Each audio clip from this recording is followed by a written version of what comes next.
remember the good teachers that you had, especially as you get older. You can do whatever you do in your life, and all of a sudden you remember something positive that a teacher gave you.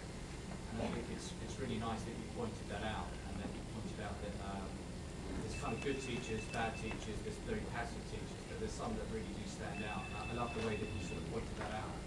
Thank you. I mean, it is about teaching, and it is about good teachers, but also, I mean, I've been asked whether I was taught driving by someone as bad as Scott. Actually, I wasn't. The guy, I had a good driving instructor, and I passed the test first time, which is remarkable considering what a lousy driver I am.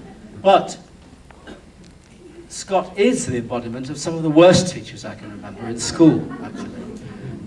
But then again, you know, there are good teachers, and They stick with you, I think. they stick with you, yeah. I mean, you know, I'm old enough to have been taught by people who would have been born in about 1885 or something, and no, really, because I was born in 1943, so I was, you know, the age of that kid, the main kid there, probably about around 1950 or something.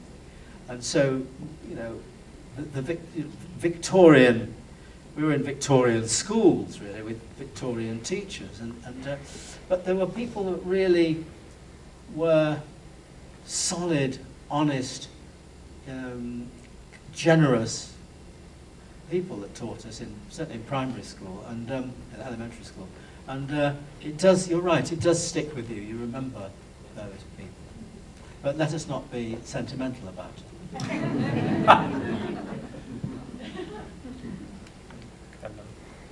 it an intentional choice to completely leave Poppy's parents out of the picture? Was it a choice to leave Poppy's parents out of the picture? Yes, I considered having the parents, and then I just thought, no, actually, you don't need to see them. I mean, they're referred to, and you learn a little bit from when Poppy says, you know, when the brother-in-law says, well, I have conversations with them, and she says, that's more than we ever do. You just get enough to know that she comes from an ordinary, healthily dysfunctional family, really.